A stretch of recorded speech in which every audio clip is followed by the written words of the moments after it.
სიკვდილი თუ გარდაცვალება? ჩვენ გვინდა რომ 60-ში და ღმერთთან იყოს. ამას როგორ ვებრძოლოთ ამ განცდას? გონებას შეუძლია ჩაიდინოს ძალიან ბევრი სიკეთე და ძალიან ბევრი ბოროტება. გაგხვდეს უფრო უკეთესებს? ღმერთი უნდა გიყვარდეს რომ ჭეშმარიტი ბედნიერება იპოვოთ.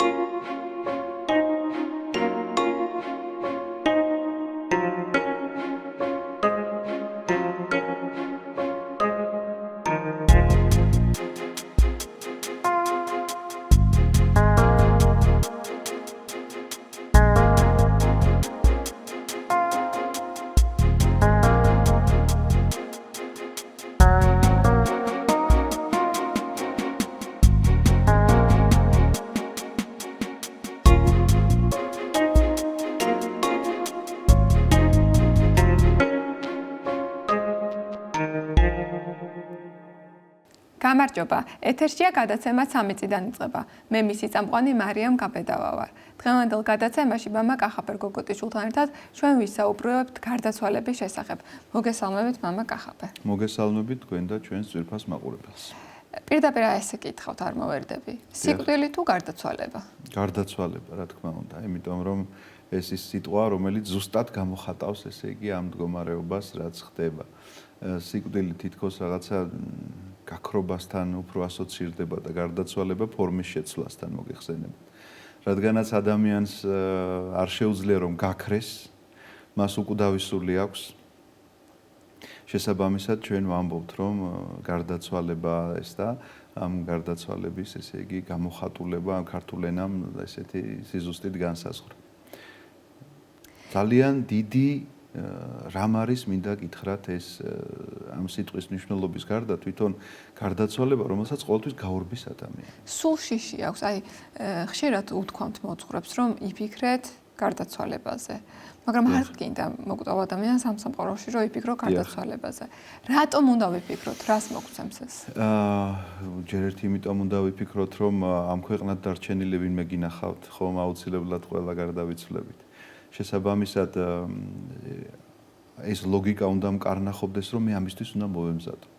დაბადება ნიშნავს იმას რომ მე აუცილებლად გარდავიცვლები. ადამიანი რომ იბადება უკვე იცის რომ მაგრამ იქეთ გვინდა სადღაც გადავდოთ და არ ვიცოდეთ რომ ეს გველოდება. მაგრამ საქმე რაში არის იცით რომ ის რომ გაურბის ყოველთ ამ თემას ესეც ბუნებრივი მდგომარეობაა და რატომ? რადგანაც უკვდავი სული აქვს, ეს სული კარნახობს რომ სული იქნება. და ვერასდროს ვერ მოკვდება. კარნახობს ეს რაღაცნაირად, აი ქვეცნობიერში არის რომ ანუ მისი გაქრობა აღარ მოხდება. დადგა დრო რომ არარსებობიდან არსებობაში შემოსულიყო. მაგრამ ის რომ კვლავ არარსებობაში გადავიდეს, ასეთი რამ არ ხდება. შესაბამისად, რადგანაც სული ასე კარნახობს, გონია რომ სული ცოცხლებს, მაგრამ ავიწყდება რომ სულ ვერ იცოცხლებს ამ ფორმაში და ეს გახლავთ დიდი რამ მეთქი წეგან რაც მოგახსენეთ.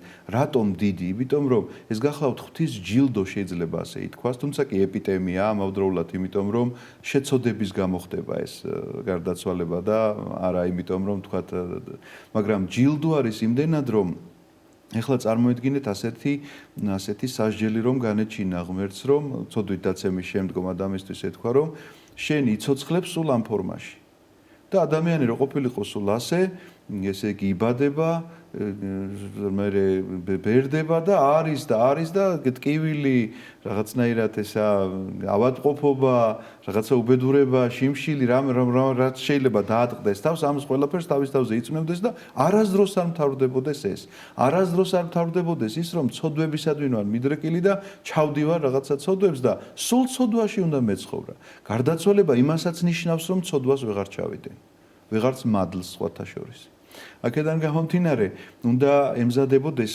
ადამიანი, რომ წეგან რაც ვახსენეთ ჩვენო, უნდა ემზადებოდეს რაღაცა საღვთო მოქალაქეობისთვის. ჩვენ ესე ხშირად ვამბობთ, იმიტომ რომ ეს საღვთო მოქალაქეობა, რომელიც მარადიული ცხოვრებისთვის გამზადებს, მარადიული იქნება ყველა შემთხვევაში. ოღონდ ჩვენ გვინდა რომ 60-ში და ღმერთთან იყოს ეს მარადილობა და არა ვთქვათ მის საწინააღმდეგო მდგომარეობაში, რომელსაც ჩვენ ჯოჯოხეთს უწოდებთ და უღმერთობას უწოდებთ, იმიტომ რომ ჯოჯოხეთი სხვა არაფერია თუ არა ღმერთის გარეშე ყოფნა. და აი ამ ბედნიერების დაკარგვა, იმიტომ რომ ნამდვილი და ჭეშმარიტი ბედნიერება სწორედ ღმერთთან ყოფობაა. შესაბამისად თუ კი ვიტყვით სიკვდილს, ალბათ სიკვდილი უნდა თქვათ, რომ რაღაცა ცხოველზე, რომელსაც არ გააჩნია მოაზროვნეობითი სული. და ეს ჩვენი გონება, რომელიც აზროვნებს, არის სულის, ესე იგი, მინდა გითხრათ, გამოვლინება ჩვენში. აი ნახეთ, როგორი რამ წერია ერთ-ერთ მუხლს მარკოზ მონაზონი ასეთ რამეს წერს, რომ გონებას შეუძლია ჩაიდინოს ძალიან ბევრი სიკეთე და ძალიან ბევრი ბოროტება სხეულის გარეშე. მაგრამ სხეულს გონების გარეშე არ შეუძლია მსგავსი რამის გაკეთება. ასე რომ ადამიანი, რომელიც ესე იგი, თქვა, სიკეთეს ჩადის თუ ბოროტებას, ეს ყველაფერი იწყება ჯერ გონებით.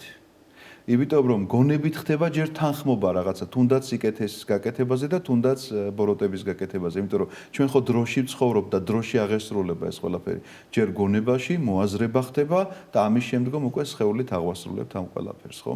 აქედან გამომდინარე, სხეული, როდესაც აღარ ექნება ადამიანს, შესაბამისად ცოდვით ვეღარ შესწოდავს. და იმიტომ რომ სხეული ამისი საშუალება, რომ თქვათ რაღაცა, თქვათ, შემეცნებითაც შეიძლება იზრდებოდეს სიკეთეში, შეიძლება პირიქით რაღაცა უკუსვლა ქონდეს.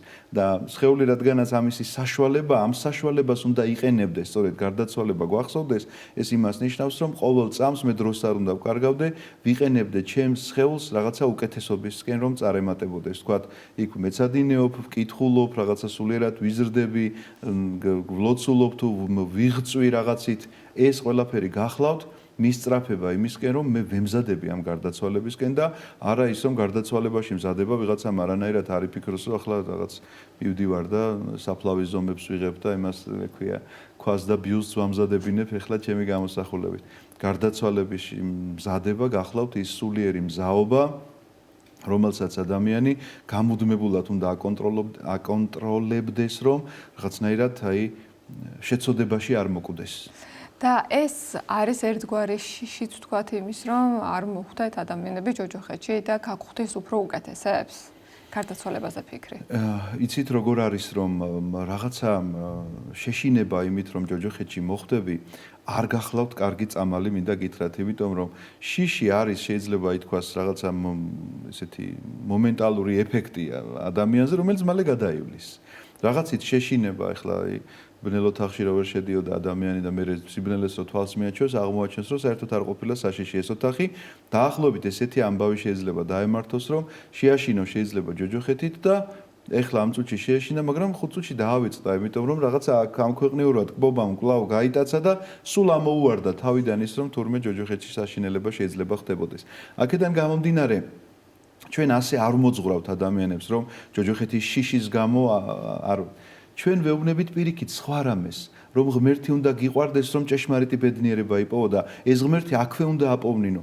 ეს ბედნიერება იმდენად ხელშესახებია, ღმერთთან კავშირი იმდენად ხელშესახებია, აქ ამ ქვეყანაზე, აქედანვე იწყება ეს ყველაფერი, იმდენად ხელშესახებია, რომ ეს ერთხელ თუ რაღაცნაირად მოიხელთა ეს ბედნიერება, რომ კვლავ ამის მოხელთებაში უნდა იყოს მთელი ეს ცხოვრება, რომ არ დაკარგოს ეს სხივი ნაპერწკალი, რომელიც მასში შემოვიდა ამ შემთხვევაში, ღმერთმა რაღაცნაირად გაუნათა მას გონებაში და გულში. ეს რაღაცა სითბო ჩაეღვარა და შესაბამისად, თუ კი ამის გამუდმებულ ძიებაშია, ყოველთვის აკონტროლებს თავს, რომ ცოდვის გამო ეს ყველაფერი შეიძლება დავკარგო. ცოდვის გამო აქაც ვკარგავდა, მერე იქ მომავალშიც ვკარგავდა, ეს ერთგვარ ერთგვარ სამზადისსაც ნიშნავს, მინდა გითხრათ გარდაცვალებისთვის, იმიტომ რომ იქ ვაპირებ უფრო დიდი ბედნიერების მიღებას. აქ თუ ნაპერწკალია, იქ ესე იგი მთლიან სვეტს დავინახავ აი ამ თბილი ესე იგი ცეცხლისა, სინათლისა, რომელიც მე ამავსებს მთლიანად. შესაბამისად, ჩვენ ასე არ ჯოჯოხეთის შიშის გამო კი არ ვეუბნებით, რომ ჯოჯოხეთში მოხვდებით თუ ცუდად იწყო. პირიქით ვეუბნებით, რომ აი ამ სინათლის მოსაპოვებლად არის ეს ყველაფერი გასაკეთებელი, რომ ეს სინათლე უნდა გიყვარდეს, ეს სინათლე უნდა გინდოდეს, რომელიც არის ქრისტეს საშუალებით მიღწევადი, იმიტომ რომ ქრისტე მოვიდა ამ ქვეყნად როგორც ადამიანი, როგორც კაცი, ისე დაიარებოდა და შენ მოგცა ხელის შეხების საშუალება, ესე იგი რომ აი ამ ბედნიერებას, ნამდვილ ჭეშმარიტ საღვთო სინათლეს ეზიარებოდი ადამიანი. შესაბამისად, ჩვენ ყოველთვის ასე ჩვენ გულისხმობ ეკლესია ყოველთვის ასე ურჩევს და ამ მიმართულებით მიყავს ადამიანი, რომ გიყვარდეთ ეს საღვთო სინათლე, ეს საღვთო გამოვლინება და არა ის, რომ გეშინოდეთ ჯოჯოხეთის და ამის გამო ესე იგი უარი თქვა ცოდვაზე. ცოდვაზე უარი უნდა იმიტომ თქვა რომ ის მიყვარს და არა ის რომ ამის მეშინია. იმიტომ რომ ისევ და ისევ ღმერთი სიყვარულია და არა რაღაცნაირად ჩიში და რა თქმა უნდა. მამა კახაბერა ესეთი რაღაც მინდა გკითხოთ. ადამიანი მაინც არის მატერიალისტი, ძალიან მატერიალისტი. ყველაფერი ურჩევნია რომ აი აქ ამ სამყაროში ხვდებოდეს. ალბათ იქიდან გამომდინარე რომ იქაურობა ჯერ არ გვინახავს და იცით რა ურწმუნოების შედეგია ეს? აი რადგან ვსაუბრობ რომ მატერიალისტია თქო ხშირად ურჩევნიათ რომ ჯეროდოთ რეინკარნაციის რომ ისევ ამ სამყაროში დაბრუნდები ვიდრე გარდაცვალებით რომ ერთი სამყაროდან მეორეში გადაინაცვლებ სადაც არც ტკივილია არც ბრუტება და არაფერი ცუდი აი ეს ამას როგორ ვებრძოლოთ ამ განცდას იცით რა რეინკარნაციას უარყოფს ქრისტიანული სარწმუნოება მე მორწმუნე ადამიანებიც გამომიჭერია ამ რეინკარნაციის რაღაცნაირ ეშხში არიან და აი როგორ ვებრძოლოთ ამ განცდას ეს უფრო აღმოსავლური სწავლებებია რომლითაც ის რაღაც ძალიან პოპულარული გახდა მინდა გითხრათ და ადამიანები იწყებენ რაღაცა ამ გასხივოსნების შესახებ რაღაცა ლიტერატურის კითხვასაც კი და ინტერესდებიან და მიდიან ინდოეთში და ჩინეთში სამოგზაუროდ დიახ ამ რაღაც ისეთი ძალიან პოპულარული თემაა მინდა გითხრათ მაგრამ ამავდროულად უნდა ვთქვათ ისიც რომ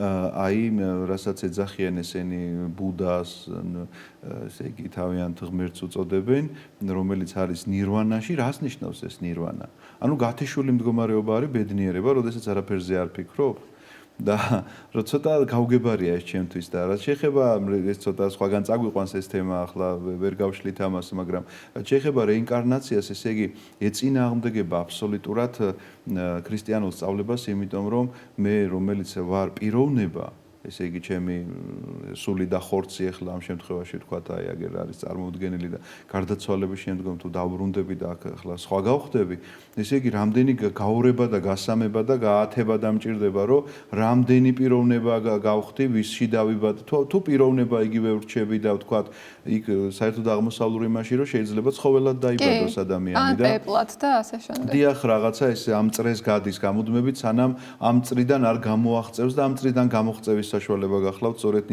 არავის ეგონოს რომ თქვათ ვისაც ესე ბავშვურად ჯერა რომ რეინკარნაცია კარგია პირიქით ისინი არ ამბობენ რომ რეინკარნაცია კარგია რეინკარნაციის ამ წრიდან გამოღწევას ცდილობენ ამ ნირვანის საშუალებით და ეს თემა ქრისტიანობაში როგორც გითხარით უკვე უარყოფილია მაგრამ ამავდროულად უნდა გვახსოვდეს ჩვენ ერთი რამ რომ ამ ქვეყანაზე კვლავ მოსვლა რისთვის გჭირდება რომ ისევ აქაური კომფორტის მოწყობით იყო დაკავებული. აი ამიტომ თქვი რომ მატერიალისტები ვარ ადამიანები. ეს ურწმუნოების შედეგია რა თქმა უნდა, იმიტომ რომ ადამიანს რომელსაც არ სწამს ზეციურისაც ცდილობს რომ აქ მოიწყოს მან სამოთხი. სამოთხისეული მეხსიერება გააჩნია. აი რა არის ადამიანში? იცით პრობლემა რომ მას გააჩნია სამოთხისეული მეხსიერება და ბედნიერებისაკენ სწრაფვა აიძულებს რომ რაღაცები გააკეთოს. მათ შორის მეცნიერებებიც კი, რომლებსაც მიმართავს და იკვლევს რაღაცას ადამიანი, ესეც გარკვეულწილად შეიძლება ითქვას, რომ სამოთხისეული ძიებებია, რომ ეძებს სად არის სამოთხე, რაც დაკარგა, აი ამ დანაკარგს ეძებს, რომ ბედნიერება მოიპოვოს და კვლავ მოიხელთოს ეს ბედნიერება. აქედან გამომდინარე შეიძლება აბსოლუტურად სხვა და უკუსვლით მიმართულებით მიდიოდეს, მაგრამ თავარია ჩვენ ახლა პრინციპს ლაპარაკობთ რომ რატომ აკეთებს ამას ყველაფერს თუნდაც ის რომ გადაწყვეტს რომ თქვათ მატერიალურად მოიწყოს ცხოვრება ისე რომ არაფერი არ აკლდეს და აღმოაჩენს რომ ამაში არ არის ბედნიერება თუნდაც ის რომ თქვათ რაღაცა გახდა დიდი სამეცნიერო იმების ფლობელი ჯილდოების მაგრამ მიხვდება რომ არც ამაში არ არის ბედნიერება იმიტომ რომ ბედნიერება აბსოლუტურად სხვა რამეა შეიძლება არც ერთი ეს არაფერი არ კონდეს, არც არანაირი ჯილდო, არც გვარიშვილობა და არც მატერიალური მდგომარეობა, მაგრამ ღმერთთან შემხებლობაში, იმ სიხარულით, იმ სინათლით რომ აივსები, მაშინვე მიხვდები რა არის ნამდვილი და ჭეშმარიტი ბედნიერება. აქედან გამომდინარე, ამის მოხელთებაზე უნდა იყოს ადამიანი გამუდმებულად მზაობაში და არა ის რომ თქვათ როგორ კომუნალურ პირობებს შეუქმნის საკუთარ თავს რომ მე როგორც მდიდარი კაცის იგავში წერია დიდი მოსავალი რომ მოვიდა და საკუთარ თავს უთხრა რომ ჭამე სვი და იხარე იმდენი მოსავალი მოგივიდაო და ღმერთი ეუბნება რომ ამაღამ ამოგართმევ მაგ სულს და ვის დარჩება ეს ყველაფერი რაც მოიმზადე საკუთარი თავისთვისო. ამიტომაც ადამიანი იმზადებს ამას ყველაფერს და ვისთვის იმზადებს, ხო იცის რომ აქ არ დარჩე. ეს იმას არ ნიშნავს რომ თქვა ოჯახზე არ უნდა იზრუნოს და რაღაცა თქვა დღეში უნდა აცხოვრებდეს და მაშინ რა ქვია, ღიაცის ქვეშ ადამიანს თავის ოჯახის წევრებს უნდა ზრუნავდეს, მაგრამ აი ეს ზომიერება არ უნდა დაკარგოს. ამაზე გადაგებული არ უნდა იყოს და სწორედ ამიტომაც უნდა ახსოვდეს გარდაცვალება, რომ ხოლოდ თუ ამაზეა გადაგებული მთელი ჩემი ცხოვრება რო ხლა მთავარია მაცივარი მქონდეს სავსე, ესე იგი სითბო და სიგრილე ზამთარ-ზაფხულის რეჟიმის ესე იგი სახლი მქონდეს და მეტი არაფერი არ აინტერესებს ჩემს ესე იგი twins გამოდის რომ მე მხოლოდ მატერიალურზე ვფიქრობ და არანაირად ზეციურზე გარდაცვალებას არც კი უშვებს ჩემი გონება თუ ამ მდგომარეობაში ვარ და როდესაც დადგება ეს დღე აბსოლუტურად მოუმზადებელი ხვდები მე ამ ყოველივეს. ამიტომაც ადამიანმა უნდა გააცნობიეროს, რადგანაც ჩვენ ამის მაგალითი არა გვაქვს რომ ამ ქვეყნად ვინმე დარჩენილიყოს და არ გარდაცვლილიყოს, შესაბამისად უნდა იფიქროს რომ თვითონაც გარდაიცვლება და როგორ მოემზადოს ამ გარდაცვალებისთვის. და აი როგორ უნდა მოემზადოს ამ გარდაცვალებისთვის? აი რაღაც ისეთი თუ არსებობს, რაც შეგვიძლია რომ ეგრეთ წოდებულ შპარგალკად კონტენტ ადამიანებს. ეს მომზადება ამ გარდაცვალებისთვის გახლავთ სწორედ შენი ცხოვრების წესი. და კიდევ ერთხელ გავიმეორებ არანაირად ის არა რომ თქვა ეხლა წინასწარ რაღაცა ადგილებს იზომავდეს დაკრძალავ. ხშირად ასეც ხდება ხოლმე. კი, ხო ამას ისედაც უშენოთაც მოახერხებენ, როდესაც აღარ იქნები. ის ზემოთ არ დარჩენილ ადამიანები. დიახ, ეს ასეც იქნება. ამიტომ ეს გახლავთ შენი ცხოვრების წესი. ეს გახლავთ შენი თქვათ თუ ეკლესიური ადამიანი ხარ, რა თქმა უნდა მოძღვარი ყოველთვის კარნახობს როგორ უნდა ცხოვრობდე, რაღაცა იქ ცოდვებს საკუთარ თავში უნდა აღმოაჩენდე, რაღაცა მანკიერებებს უნდა ებრძოდე საკუთარ თავში, ვნებებს, რაღაცა თუნდაც აზრების სახით იქნება თუ მართლა ფიზიკურად გამოხატული იქნება შენი ცოდვები, ამას ყველაფერს უნდა ებრძოდე და ეს გახლავთ სწორედ მზადება და მეტი არაფერი. აი წმინდა მამები ამბობენ რომ ისე უნდა იცხოვრო ყოველდღე თითქოს ეს შენი სიცოცხლის ბოლო დღეა. აი რომ იცოდე ახლა წინასწარ რომ გაგეცხადოს ადამიანს რომ ხვალიდან მოკლედ აღარ იქნები და როგორ გაატარებ ამ ბოლო დღეს. და ვინმეს ახლა ჩხუბს დაუწყებ იქ რაღაცა მეზობლებს საქმის გარჩევას, თუნდაც ის რომ რაღაცა უსიამოვნება ქონდა, ხომ დაივიწყებ ამას ყველაფერს და ხომ რაღაცნაირად თბილი და ტკბილი გახდები და ყველას მოეფერები და ყველას დაემშვიდობები. ამიტომაც დამშვიდობებით კი არ უნდა იყოს გამოხატული ის რომ თითქოს ბოლო დღეა შენი სიცოცხლისა. უნდა იყოს რომ კეთილი უნდა იყოს, ანჩხლი არ უნდა იყოს, პატიოსანი უნდა იყოს და არა რაღაცა ესე იგი მომხვეჭელი, მხოლოდ საკუთარ თავზე ეგოისტურად არ ფიქრობდე და სხვა ადამიანებიც გადარდებდეს და ეს გახლავთ სწორედ ის ცხოვრების წესი, რომლითაც ამზადებს შენ საკუთარ თავს ღმერთთან შესახვედრად. მამა კახაბერ რეინკარნაცია ერთის მხრივ ახსენეთ და მეორეს მხრივ მინდა სამედიცინო გამოცდილებასაც შევეხო, აი კლინიკური სიკვდილის თემას ძალიან დიდ ინტერესს იწვევს ხოლმე ადამიანებში ეს გამოცდილება და ხშირად ეკითხებენ რომ აი რა ხდებოდა იქ, რა ნახე და რო დაბრუნდი შემდეგ როგორ მოხდა შენი ამ ქვეყნად დაბრუნება. აი ამას რამდენად იზიარებს ეკლესია და ითვალისწინებს რომ კლინიკური გარდაცვალება მართლა ხდება. სხვათა შორის სახარებაში არის აღწერილი 3 შემთხვევა, როდესაც ქრისტე მიცვალებული აღადგინა. და არც ერთი არ ყვება იქ რა ნახა. წმინდა ლაზარეს შესახებ გვაქვს ჩვენ უფრო მეტი გარდამოცემები, სახარებაში მეტი აღარ წერი არაფერი რომ აღადგინა, იმის შემდგომ ხედავთ რომ თანამე ინახია ქრისტესთან ერთად სუფრასთან, ესე იგი მიირთმევენ ერთად. მაგრამ ლაზარეს შესახებ გვაქვს გარდამოცემები და წერია რომ ამის შემდგომ, კონკრეტით აღდგომის შემდგომ, მან ორჯერ გაიღიმაო.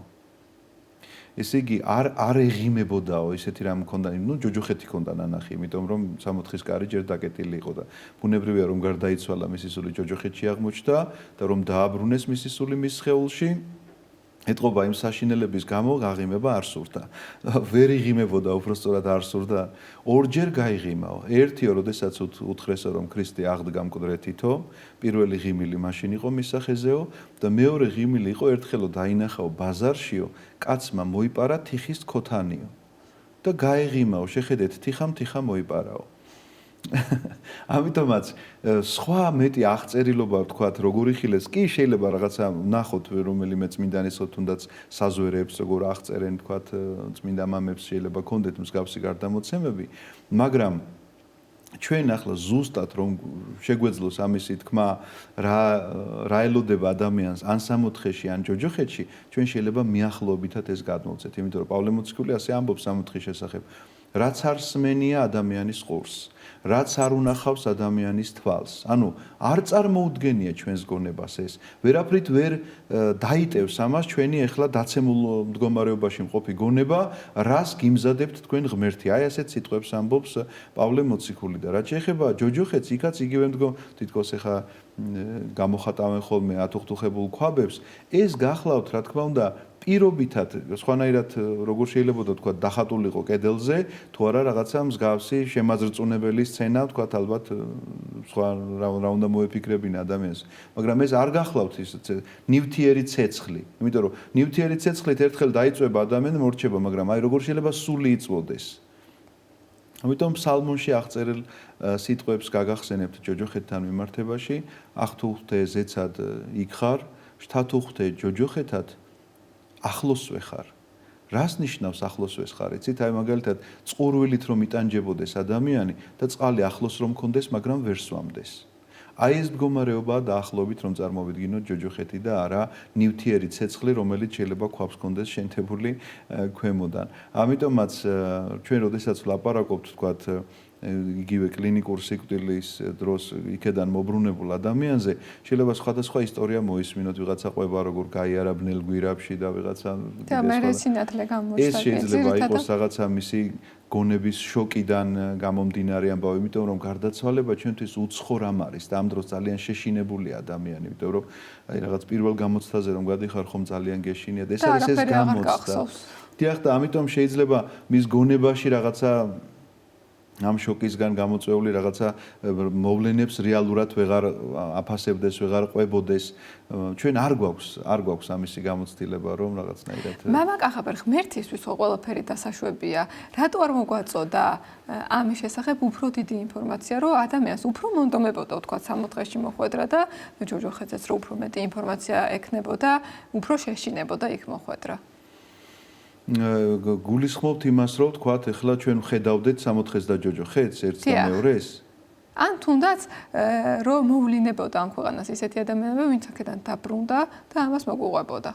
იცით რა, ასეთი თვითონ იყო, რომელიც მოვიდა და ამას ყველაფერს ყვებოდა და რაც თავარია, ადამიანიც ხომ ასეთი იყო. ადამიანმა ხომ ეს ყველაფერი თავის თვალით ნახა, რაც თავის შვილებს მოუყვა, ბუნებრივია და წინასწარმეტყველები, რომლებიც იბადებოდნენ, ისინი ასე ღმერთს ესაუბრებოდნენ და ხალხს გადასცემდნენ.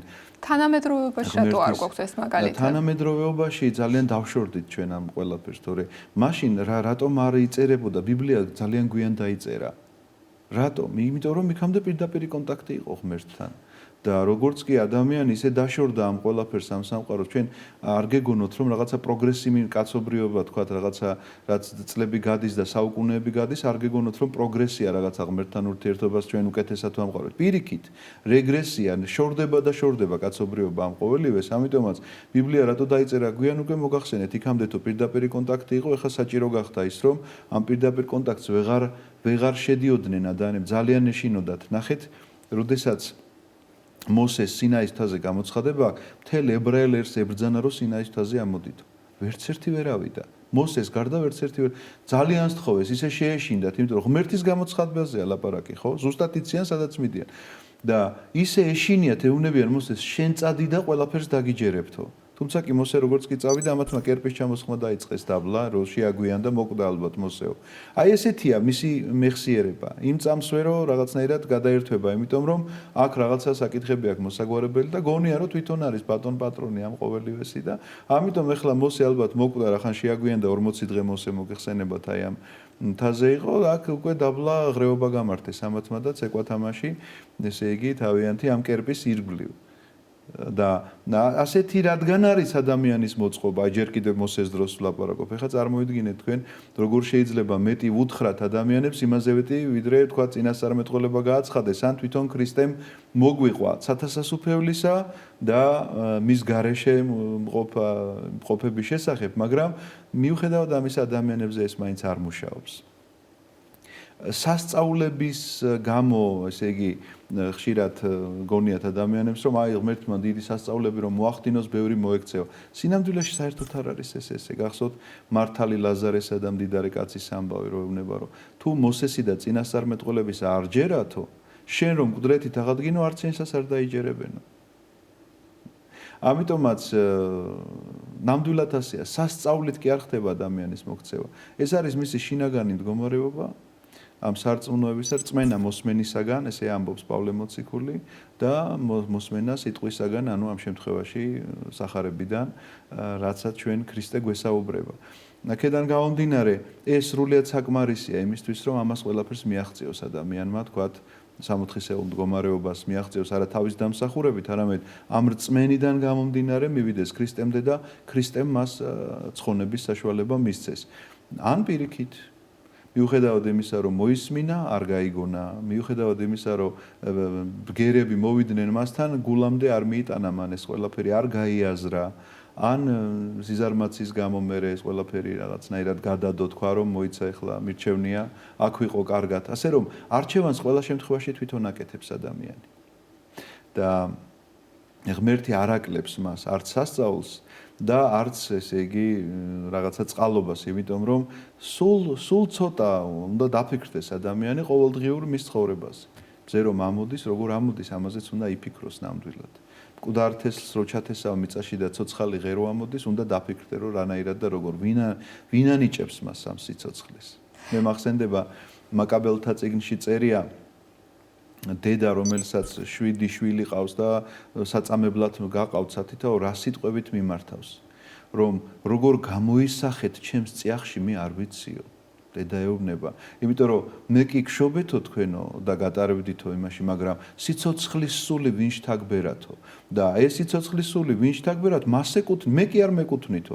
თქვენ ეკუთვნით იმას, ვინც ეს სიცოცხლის სული შთაგბერათო. ამიტომ არ თქვა თუ არის, მათ მიყავდათ საწამებლად, იმიტომ რომ რაღაცა რელიგიურ, როგორც მოწამეებს თქვა ჩვენ თანამედროვე სამყაროში ვეძახით, მოწამეები არიან ეს მაკაბელები, თუმცა კი ქრისტემდე დაბადებულები არიან და ან თუნდაც აი გავიხსენოთ ეხა აი წამების რაღაცა ისეთი უამრავი ისა გვაქვს ისტორია თუნდაც ქეთევან წამებულის შესახებ როდესაც ვყვებით რომ რატომ ედავებიან მას რომ უნდა უარყოს ეს ჭეშმარიტი სარწმუნოება და რას პირდებიან პირველი ადამიანი იქნება ესე იგი ამ ქვეყნიურ დიდებაში იქნება პირველი ადამიანი და ამას ყველაფერზე უარს ამბობს იმიტომ რომ როგორც ის დედა ეუბნება იმ 7 შვილს რომ სიცოცხლე ვინც მოგანიჭათ იმას ეკუთვნით თქვენ იმის საკუთრება ხართ ჩემი კი არა ჩემ წიაღში გაიზარდეთ გასაგებია და მე გშობეთ მაგრამ სიცოცხლე ვინც მოგანიჭათ ის არის ნამდვილი მესაკუთრე თქვენი და მასთან დასაბრუნებლად ეს გზა არის გასავლელი ძნელია ამასაც გამომუშავება ჭირდება, იმიტომ რომ ხშირად ვერ ვფიქრობთ ხოლმე ადამიანები, რომ ეს ყველაფერი წარმავალია. აი, ურწმუნოება გვიშლის ხოლმე და საკუთარი დაუდევრობა ამ ყველაფერში გვიშლის ძალიან ხშირად ხელს. და აუცილებლად მინდა კიდევ ერთ თემას შევეხოთ. რამდენად არის შესაძლებელი, რომ გარდაცვლილი ადამიანის სული ცხონდეს, თქვა თუ ის არის ჯოჯოხეთში მოხვედრილი? არის ამის ის შანსი, იმიტომ რომ სანამ დამდგარა საბოლოო განსჯა მეორედ მოსვლამდე, ჩვენ გვაქვს ესეთი სწავლება, რომ არიან ადამიანები, რომლებმაც რაღაცა ქონდათ შეიძლება არა ისეთი ძალიან მძიმე, არამედ ქონდათ რაღაცა ისეთი მცირედი ხინჯი, რის გამოც ისე აბსოლუტურად განწმენდილი უნდა იყოს ადამიანი, რომ ის სამოთხეში შევიდეს. ამიტომაც ჩვენ არ ვამბობთ, რომ რაღაცა ჯოჯოხეთი განსაწმენდელი ადგილია. ვლაპარაკობთ იმას, რომ ჩვენ რადგანაც დროში ვცხოვრობთ და დროში აღესრულება ჩვენი რაღაცა მოქმედება, განსაკუთრებულ ლოცვებს, განსაკუთრებულ სიკეთეებს თუ აკეთებთ ამ ადამიანზე, ვეხმარებით, რომ ის ბოლო რაღაცა ხინჯი რაც ქონდა, ამის მისატევებლად, რომ მეორედ მოსვლის წინ ყველას განსჯა მოხდება. სამოთხეში ვინც არის და ჯოჯოხეთში ვინც არის, აბსოლუტურად ყველას განსჯამო. სამოთხეში ვინც არიან, ისინი რა თქმა უნდა დარჩებიან კვლავ სამოთხეში, მაგრამ მათ მაგალითზე მოხდება ჩვენი განსჯა. აი მაგალითად ყველა თავისი რაღაცა თანასწორთან მიმართებაში, რომ ცხონებული სამოთხეში მყოფი მღვდელი განსჯის იმ მღვდელს, რომელსაც მოიყვანენ და ეტყვიან, ამან თუ შეძლო მღვდლობაში ცხონება, შენ რატომ ვერ შეძელი, თქვა იგივე. მეფეს მეფე იქ რაღაცა მუშაკი და ჯარისკაცი ამ შემთხვევაში, იმიტომ რომ ამან თუ შეძლო ამ თავის თანამდებობაზე ყოფნის დროს, რომ ასეთი სიკეთით ეცხოვრა და ასე გაეკეთებინა, ასეთ რწმენაში ყოფილიყო, შენ იგივე რატომ ვერ? ამიტომ სამოთხეში მყოფები ამისთვის აღდგებიან სწორედ და ჯოჯოხეთში მყოფები აღდგებიან და ეძლევათ შანსი თუ ქონდათ რაღაცა ისეთი მცირე ხინჯი, რომ აქაურმა ლოცვამ და ეკლესიამ შეიძლება გააკეთოს ძალიან ბევრი მათთვის, რომ საბოლოოდ სამოთხეში გადაინაცვლოს მათმა სულებმა. ჩვენ გვაქვს ასეთი გარდამოცემა და სწავლება, თუმცა კი რაღაცნაირად ესეც რომ ახლა ესე ბეჭედ დასმულია და აუცილებლად ესე ჩვენ ამას შევძლებთ ჩვენი მიცვალებულებისთვის, არ ვიცით. ღმერთის მოწყალების იმედად ვართ. მოკლედ ხსნა ისევ და ისევ აქაც ამ ქვეყნათაც და იმ ქვეყნათაც ისევ და ისევ ღმერთში და ღმერთშია, რა თქმა უნდა და ღმერთის ხელშია. და ღმერთის ხელში. ამიტომაც ვამბობ ხოლმე ხშირად, რომ ჩვენ არ უნდა გამოვუტანოთ ადამიანებს განაჩენი, იმიტომ რომ ღმერთი ვის აცხონებს, ეს არის აბსოლუტურად მისი გადასაწყვეტი და ჩვენ თუ გონია რომ იმიტომ გვაცხონებს, რომ ჩვენ კარგები ვართ და ვიღაცებს წარწყვინდავს, იმიტომ რომ ისინი ცუდები არიან, ასეთი ფიქრი უკვე დანაშაულია. ღმერთმა ინებოს, რომ ყველანი ვცხონდეთ. ამინ. ასეთი იყო ჩვენი დღევანდელი გადაცემა, მე ერთი კვირით გემშვიდობებით ნახვამდის.